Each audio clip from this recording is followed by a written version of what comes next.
है हमारे अपने पूर्व जन्म के कैसे। अब मैं आपको पूर्व जन्म के कर्म कैसे दुख देते हैं और उस दुख पर भगवान की कृपा कैसे भारी होती है, एक छोटी सी कथा सुनाता हूं, सुनो।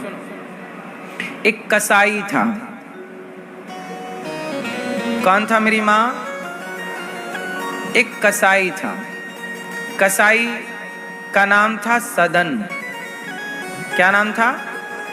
सदन कसाई। वो मांस बेचा करता था। क्योंकि उसके पिता की ये दुकान थी, पिताजी गुजर गए तो पुत्र ने संभाली और पुत्र का नाम था सदन। पर सदन मांस की दुकान तो चलाता था क्योंकि उसकी मजबूरी थी मांस बेचना, पर वो सत्संग भी करता था। सदन जहाँ भी कथा हो जाए, संत आए हैं तो दूर बैठ करके कथा सुना करता था। और कथा सुनते सुनते भगवान में अथाह प्रेम हो गया सदन का। खूब प्रेम करने लग गए। अब सदन ने कथा में सुना कि गुरुजी ने कहा है कि काम करते हुए नाम जपना है, भगवान से प्यार करना है। तो वो काम भी करता, पैसा भी कमाता और पैसे कमा के अपनी ज़रूरतें पूरी करता, और ज़रूरतें पूरी होने के बाद दो पैसे बच जाएं तो किसी की सेवा भी कर देता कि भैया तुम भी रोटी खा लो। संतों की, साधुओं की सेवा भी करता सदन। परंतु सबसे बड़ा काम था उसका मांस तौलना, मांस बेचना। पर भगवान की कृपा इतनी हुई कि वो नाम जपता जाए मन में, श्रीमन्नारायण श्रीमन्नारायण, श्री कृष्ण, और मांस। एक दिन क्या हुआ कि उसे शालिग्राम भगवान दिख गए। उसके घर पर ही कोई आ गया भगवान लेकर। पत्थर ले आए, भैया ये पत्थर ले लो और हमें इसके बदले थोड़ा 1 किलो मांस दे दो। तो वो पत्थर ले लिया, क्योंकि चिकना पत्थर, शालिग्राम भगवान चिकने होते हैं, सुंदर होते हैं। तो सदन ने वो पत्थर ले लिया और वो पत्थर लेकर के उसको तो बदले में मांस दे दिया। लेकिन वो पत्थर जो था, उस पत्थर में उसे अपने भगवान का दर्शन होने लग गया।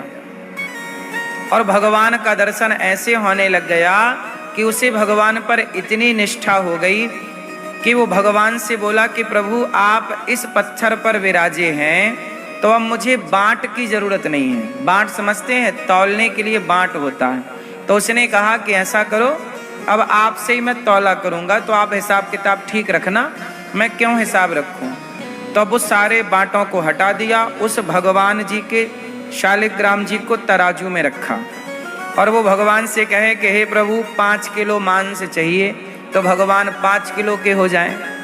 किसी को चाहिए 1 किलो तो भगवान 1 किलो के हो जाएं। अब भगवान और सदन की दोनों की बड़ी पक्की दोस्ती हो गई। अच्छा, सदन को ये लगा कि ये कोई चमत्कारी पत्थर है। उसे अभी पूरी आस्था भगवान पर नहीं थी कि ये भगवान ही है।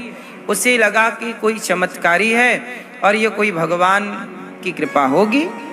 पर वो सत्संग करते, दुकान बंद करके सदन जब घर जाएं तो कथा सुना करें।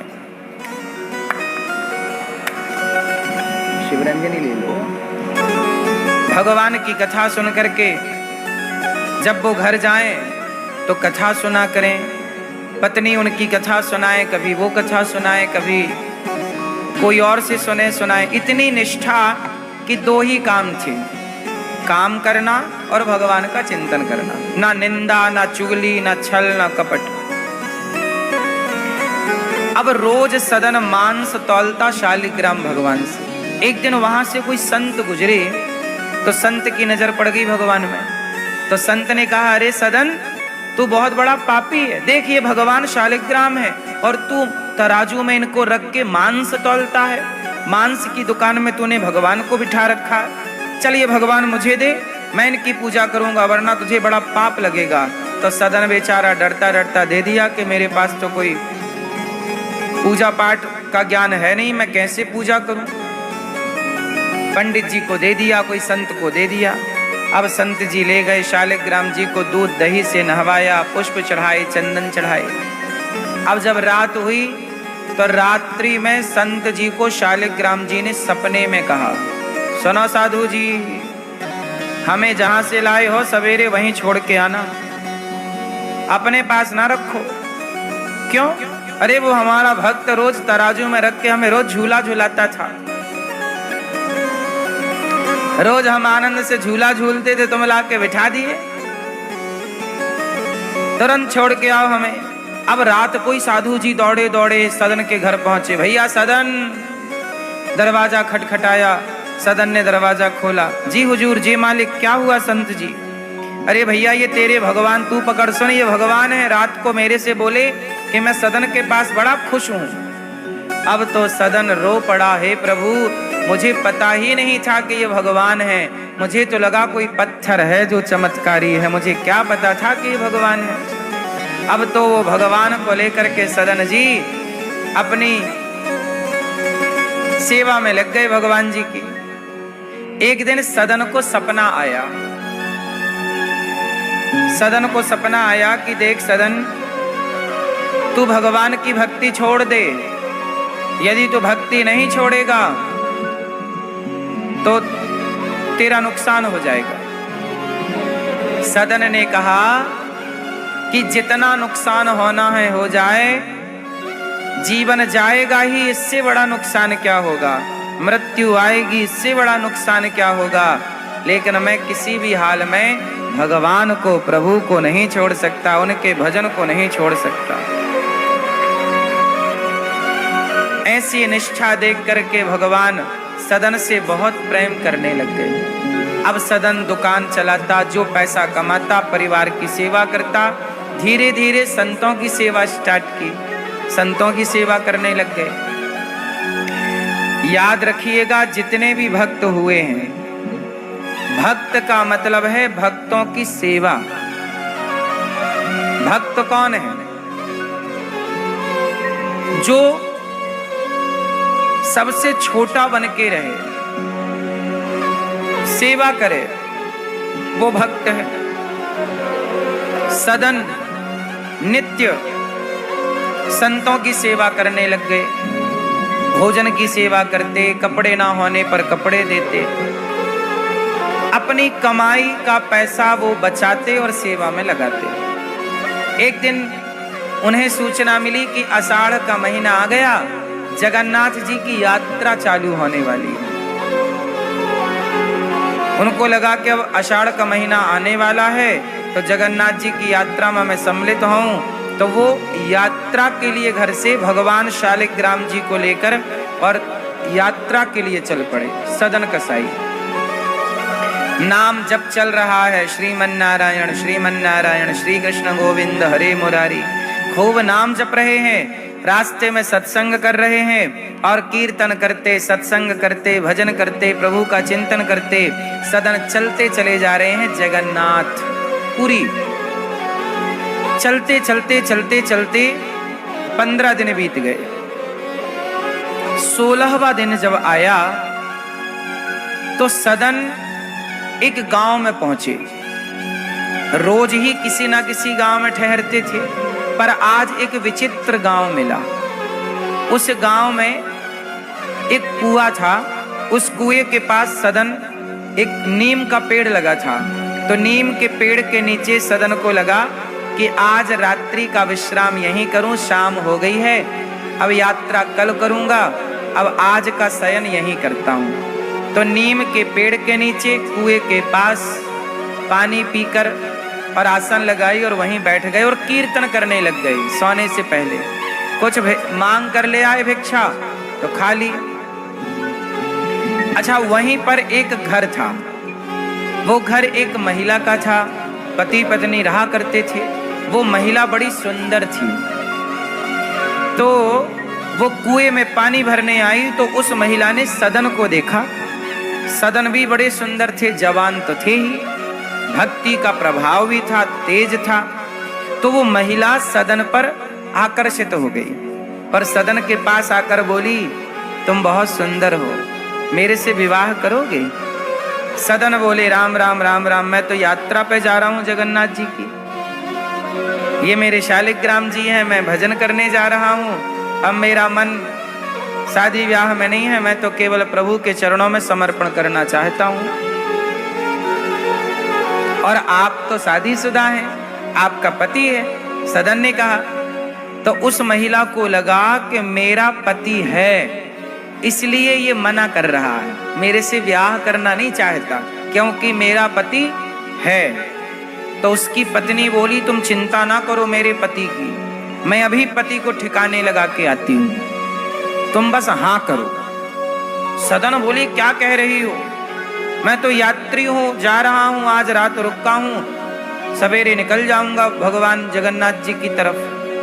पत्नी बोली, तुम चिंता ना करो। पत्नी ने लिया तलवार और उसका पति लेटा था बिस्तर पर। थोड़ी सी रात भी हो गई, अंधेरा भी लग गया। पत्नी ने ली तलवार और अपने पति की गर्दन में दे मारा और पति का सिर काट दिया। और पति का सिर काट के फिर सदन के पास आई, देखो मैंने पति को मार दिया है, अब तुम मेरे से विवाह कर लो। सदन बोले, देवी आप मेरी बहन के समान हैं, नारी माँ की तरह है, बहन की तरह है, आप ये क्या कह रहे हैं? मैं आपके बारे में केवल माँ और बहन की दृष्टि रख रहा हूँ, मेरे भजन में बाधा ना बनो बहन, मैं जगन्नाथ जी जा रहा हूँ, मेरे भजन में बाधा ना बनो। अब वो महिला समझ गई कि ये तो मानने वाला नहीं है। अब पति भी मर गया, तो उस महिला ने चिल्लाया, बचाओ बचाओ बचाओ बचाओ। लोग आए, लोगों ने कहा, क्या हुआ? बोले, इस आदमी ने मेरे पति की हत्या कर दी और मुझे छेड़ रहा, कह रहा है मेरे से विवाह करो। मतलब पूरा झूठा आरोप किस पर लगा दिया?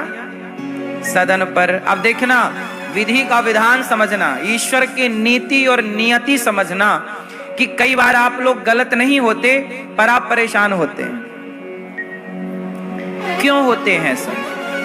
कई बार आप बहुत परेशान होते हैं, आपके जीवन में बड़ा कष्ट आ जाता है जबकि आप सही हैं। आप लोग कहते हैं कि हम सही हैं फिर भी संकट क्यों आया? तो इस प्रश्न का उत्तर अब मिलेगा आपको इस कथा से।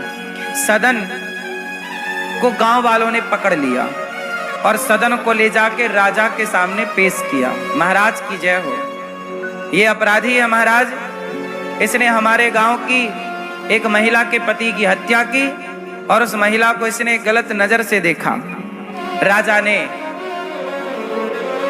पंचायत बिठाई और राजा ने मंत्रियों को बुलाया, न्याय सभा लगी। राजा ने उस महिला को बुलाया, क्यों देवी, इसने तुम्हारे पति की हत्या की? उस महिला ने कह दिया, हाँ महाराज, इसने मेरे पति की हत्या की और इसने बोला कि मेरे से विवाह कर लो। मेरे लिए इसने मेरे पति को मार दिया, जबकि मारा उस स्त्री ने ही था। राजा ने सदन से पूछा कि आप अपना पक्ष रखो, आपने इसके पति को क्यों मारा? तब सदन ने कहा, महाराज मैं तो यात्री हूँ, आपके गांव में रुका और आपके यहाँ रात बितानी थी, सवेरे मुझे यात्रा पे जगन्नाथ जी का दर्शन करने जाना है। अभी लंबी यात्रा है महाराज। इस महिला ने आकर कहा कि मेरे से विवाह कर लो, मैं यात्रा कर रहा हूँ, भगवान का चिंतन कर रहा हूँ, मैं क्यों इससे विवाह करूँगा? ये झूठ कह रही है, इसी ने अपने पति को मारा है। तो राजा बोले कि कोई पत्नी अपने पति को क्यों मारेगी? तुमने ही मारा। सैनिकों, आदेश है, इसने इन हाथों से इसके पति को मारा, इसलिए इस सदन नाम के व्यक्ति के दोनों हाथ काट दिए जाएं। लो भैया, अच्छे भले सदन महाराज यात्रा पे जा रहे थे और राजा ने निर्णय दे दिया कि इनके हाथ काट दो। अब सदन के हाथ कट गए, हाथ काट दिए और सदन को छोड़ दिया कि अब जाओ। अब सदन हाथ कटे हैं और चल रहे हैं यात्रा पे। सोचिए, हाथ काटे होंगे, कितना दर्द हुआ होगा, कितनी पीड़ा हुई होगी, कितना कष्ट हुआ होगा। पर वो सारा कष्ट सहते सहते वो जगन्नाथ जी जा रहे हैं। देखो उनकी निष्ठा डोली नहीं कि मैं हाथ कट गए, हे प्रभु तुमने मेरे साथ गलत क्यों किया, मैं तो दर्शन के लिए आ रहा था, ये मेरे साथ अन्याय क्यों हुआ। अब अन्याय क्यों हुआ, इस गुत्थी को अब जगन्नाथ जी कैसे सुलझाते हैं, अब सुनिएगा। 15 दिन बाद सदन जी पहुंच गए जगन्नाथ जी। जैसे ही जगन्नाथपुरी में प्रवेश किया तो भगवान जगन्नाथ जी ने अपने पुजारियों से कहा कि जाओ, मेरा एक भक्त आ रहा है, उस भक्त को पालकी पर बिठा करके लाओ। अब पुजारी दौड़े दौड़े गए, कहा कि प्रभु कैसे पहचान होगी कि आपका भक्त कौन है। तब भगवान जगन्नाथ जी बोले कि उसके हाथ भी मेरे हाथों की तरह आधे आधे, मेरे भक्त के हाथ भी मेरी तरह आधे हैं, मतलब कटे हुए। जगन्नाथ जी के हाथ भी ऐसे हैं आधे। तो पुजारी गए तो सदन मिल गए, तो सदन को पालकी पर बिछाया और साथ सम्मान जगन्नाथ जी लाए।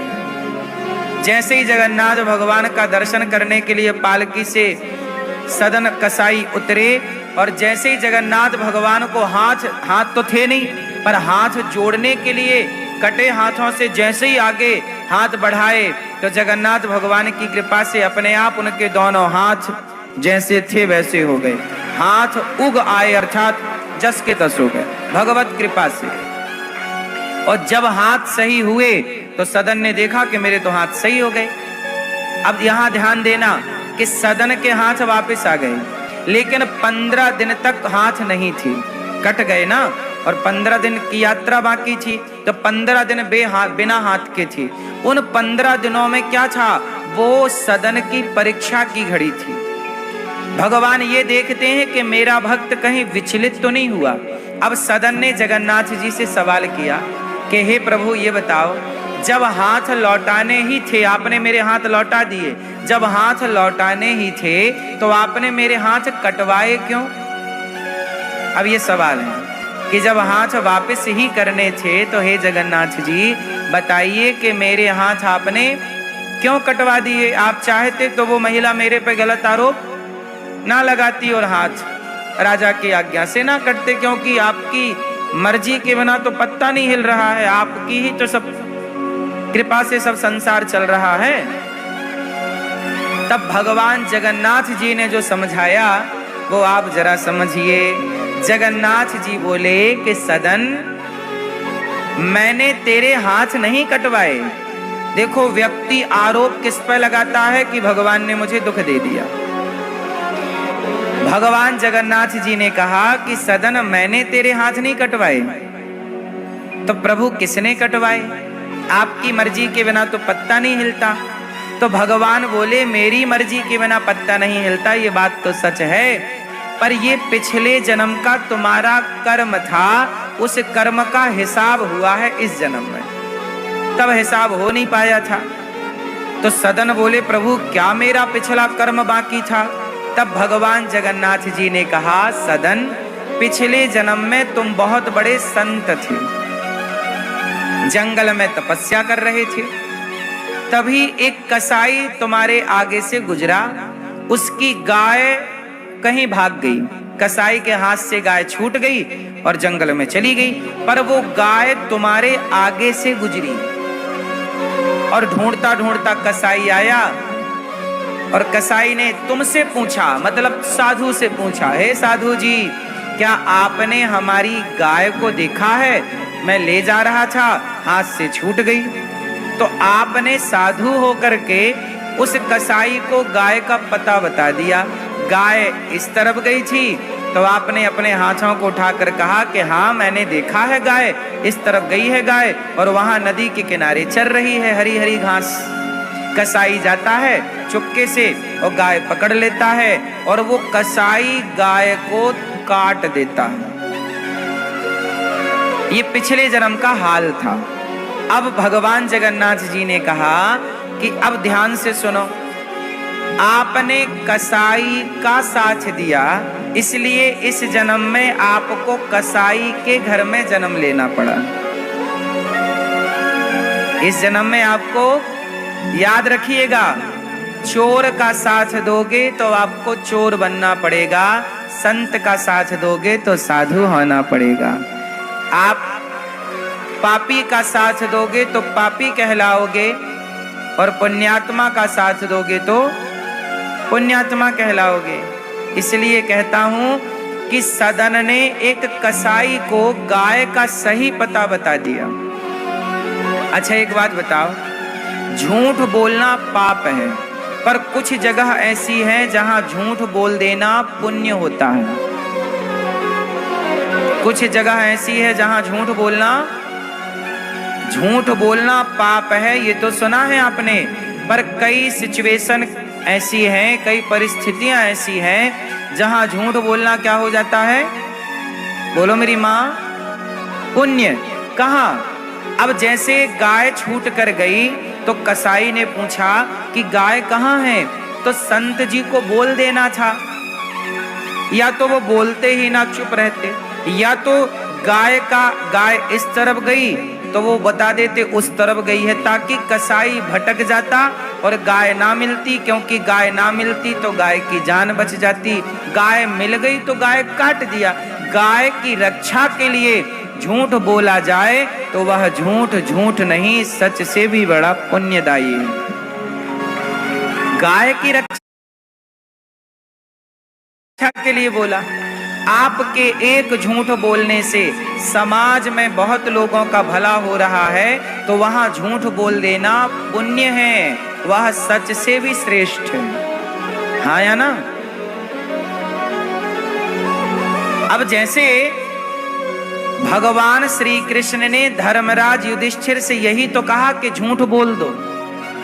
भगवान कृष्ण ने धर्मराज युधिष्ठिर से बोला कि गुरु द्रोणाचार्य से कह दो कि अश्वत्थामा मारा गया, जबकि ये झूठ था। सच ये था कि अश्वत्थामा जिंदा था। सच ये था कि अश्वत्थामा कौन है? गुरु द्रोणाचार्य जी का पुत्र है। अश्वत्थामा जिंदा है। भगवान कृष्ण कह रहे हैं कि धर्मराज कह दो कि अश्वत्थामा मारा गया। तो धर्मराज युधिष्ठिर ने पूछा कि प्रभु आप भगवान हैं, आपने गीता का ज्ञान दिया, आप दुनिया को सच का मार्ग दिखाते हो, आपके गाय वेद कहते हैं सत्यम ब्रूयात, सच बोलना चाहिए, और आज आप हमसे कह रहे हैं कि झूठ बोल दो। तब भगवान कृष्ण ने कहा कि धर्मराज बड़े भैया, ये गुरु द्रोणाचार्य हमारी सेना को, निर्दोष सेना को मारे जा रहे हैं, रुक ही नहीं रहे हैं। ना अर्जुन से रुक रहे हैं, ना आप से रुक रहे हैं, और ये निर्दोष सेना को मारे जा रहे हैं। अपने पराक्रम के बल पर, अपनी धनुर्विद्या के बल पर निर्दोष लोगों को मारे जा रहे हैं। तो जहां आपके एक झूठ बोलने से तमाम सेना बच रही हो, उनके प्राण बच रहे हो, तो भैया यहाँ झूठ बोल देना पुण्य है, पाप नहीं है। पर धर्मराज युधिष्ठिर ने झूठ नहीं बोला, फिर भी नहीं बोला। तब भगवान ने कहा अच्छा एक काम करता हूं, जो अपनी सेना में एक हाथी है जिसका नाम अश्वत्थामा है, उसे मार देते हैं। तो हाथी को मार दिया, और जब हाथी को मारा तो कहा कि अब तो कह दो कि अश्वत्थामा मारा गया। तो धर्मराज बोले अच्छा मैं कह देता हूं गुरु द्रोणाचार्य जी, अश्वत्थामा मारा गया, नरोवा कुंजरोवा, मतलब वो नर था कि हाथी था, और जैसे ही वो नर हाथी बोले कि भगवान ने शंख बजा दिया। तो अश्वत्थामा ने, गुरु द्रोणाचार्य ने ये लाइन नहीं सुनी कि नरोवा कुंजरोवा, उन्होंने केवल इतना सुना कि अश्वत्थामा मारा गया। और जैसे ही ये सुना, एक बाप सुन ले कि बेटा मारा गया, तो बाप तो खड़ा खड़ा गिर जाएगा। अश्वत्थामा मारा गया ये सुन करके गुरु द्रोणाचार्य के हाथ से धनुष गिर गया, और जैसे ही धनुष गिरा तो धृष्टद्युम्न नाम के एक व्यक्ति थे, उन्होंने गुरु द्रोणाचार्य का सिर काट लिया, और गुरु द्रोणाचार्य जी की हो गई हत्या। गुरु द्रोणाचार्य जी को मरवाना था, वो सच से मर नहीं रहे थे, तो झूठ से मरवाया। क्यों? अब बताइए, यहां भगवान ने जो झूठ बुलवाया वो सही था या गलत था? उत्तर बोलो मेरी माँ। भगवान ने झूठ क्यों बनाया है? बोलने के लिए, पर खुद के स्वार्थ के लिए बोला गया झूठ पाप देता है, पर लोगों के हित के लिए बोला गया झूठ पुण्य देता है। इसलिए झूठ बोलना भी कई जगह पुण्य बन जाता है।